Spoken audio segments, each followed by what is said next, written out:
Regulatory signs, ang function ng regulatory signs to impose restriction applicable at particular location, usually enforceable in the absence of such signs. So, ang kagandahan nito is ang function ng regulatory signs is restricting. Nire-restrict natin ang mga sasakyan na dumaan, no left sign, no left turn, for example. Uh, to inform road users of certain laws and regulations and by the violation of which constitute a misdemeanor. So, sa regulatory signs makita kapag halimbawa naka-commit siya ng misdemeanor sa daanan na restricted, na regulated.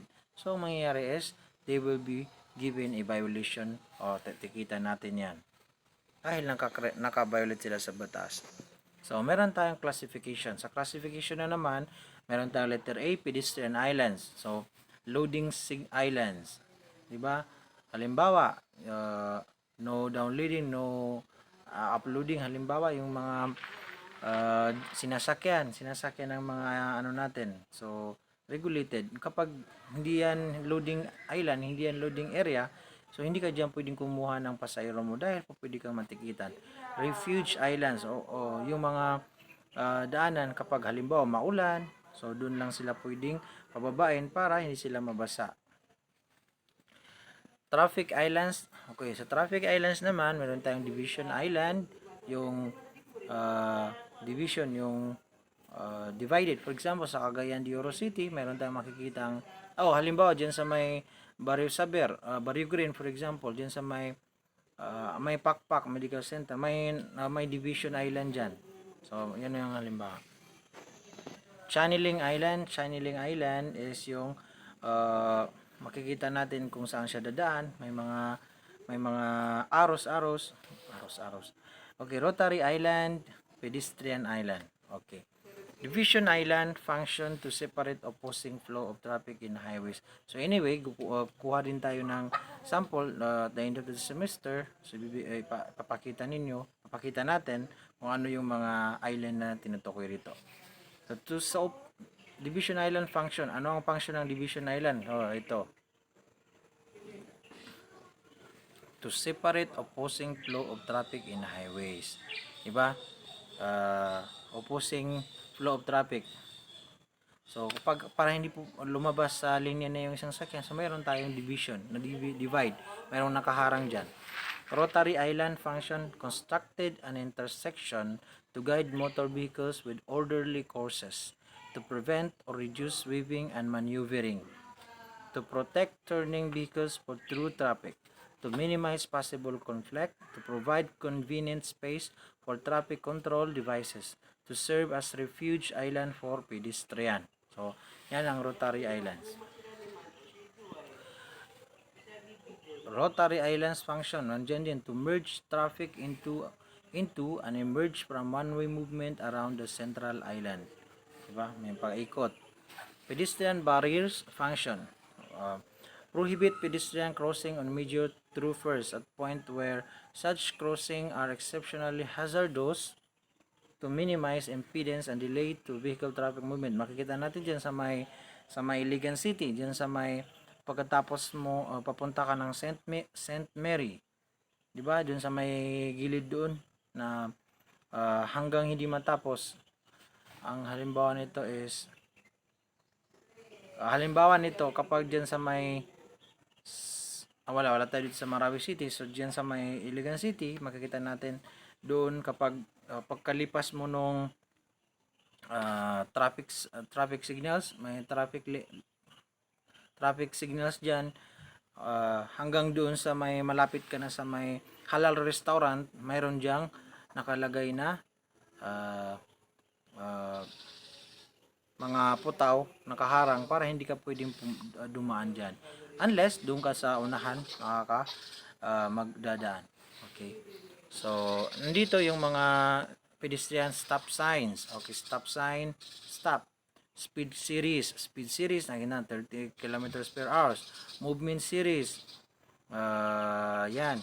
Parking series, okay, pedestrian series and miscellaneous series. Yan yung ating pedestrian. So I know most of you has, and I don't know if most of you has their own licenses. Yung iba nga pa nga dyan, mga professional pa, nagdadrive ng sasakyan. So alam niyo na yung mga ibig sabihin nito. So you have, ang sa inyo lang is ganun pala yung ganun palang discussion definition. So warning signs. Sa warning signs naman, ang function ng warning signs to warn traffic of approaching hazardous condition either on or adjacent to the road. So, makikita natin, ang nakalagay sa unahan is, tawag dito, uh, I don't know the word, nakalimutan ko yung term, pero yung parang nakalagay dun is, there is a working personnel ahead of you. For example, may inaayos din na daanan, tapos may mga nagtatrabaho dyan to call the reduction of speed. So para maintindihan, warning signs na makikita, halimbawa mayroon diyang nasirang sasakyan, mayroon siyang nasirang daanan, mayroong gumuhong lupa, for example, mayroong nabiyak na bato, nahulog. Yan yung mga warning signs. Okay, sa guide signs naman, ang function ng guide sign to guide motorists along established routes. Diba, may mga routes na dito ka lang dadaan, hindi ka pwedeng dumaan sa hindi ka pwedeng lumiko rito, so doon lang sa unahan. To inform him of the proper routes, so kung saan ka pwedeng dumaan, papuntang Iligan, papuntang Cagayan. To help him along his way in the most simple and direct method. So yung mga nag-travel sa atin galing Manila papuntang Lanao del Sur, so makikita natin may mga guide signs na nakalagay.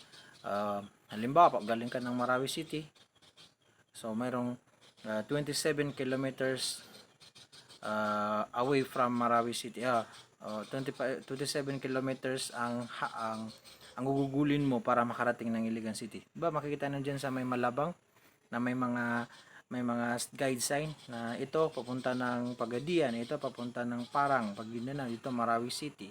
So yun yung guide sign. So types of guide sign, meron tayong route markers. So saan siya liliko, saan siya dadaan, destination and distance signs, yan, at saka informative signs.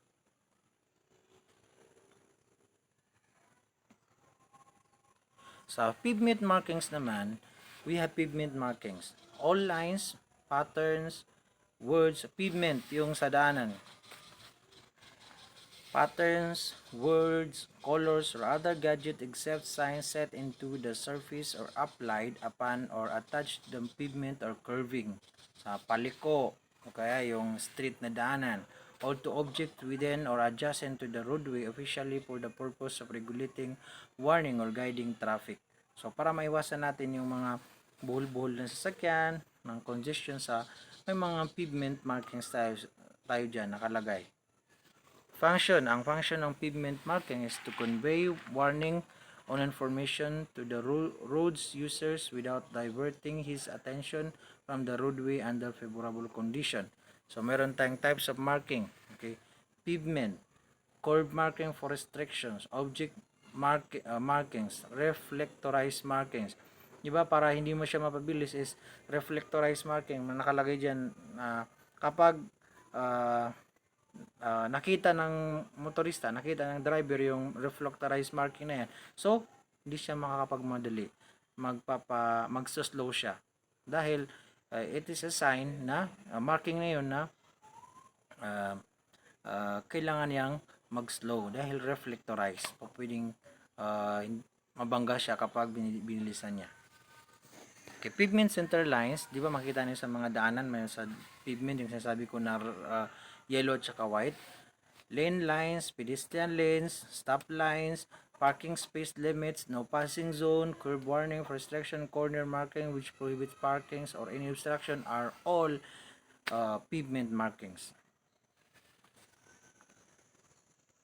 Other markings, painted fixed posts. Okay? Di ba yung mga may mga makikita tayo dyan na mga lights sa daan. So mayroon silang mga nilalagyan dyan na pinturado, vertical ends of bridge and piers. Ito kasi yung masyadong mahirap dito sa Lanao del Sur. Kung makikita niyo papunta kapag nandiyan ka na sa may Puno Bayabaw, I don't know, I'm so sorry sa taga Puno Bayabaw. Pagkatapos ng bridge na bagong gawa, 'di ba dati nagbibigay tayo ng 20-20 doon sa sirang bridge. So ngayon ayos na. Pag minadali mo 'yan, makikita mo doon sa doon sa vertical ends, sa ends ng bridge na yan. So, kapag minadali mo, so pwede ka ma-accident dahil napakataas. Okay, halimbawa dyan sa may Masyo po, nabayabaw na rin yan. Yung sinasabi natin na sirang daanan, hindi inayos ng mayors, kung sino mayari dyan. So, yun yung uh, example. Reflectorized marking, road delineators, metal inserts with or without reflective buttons. So,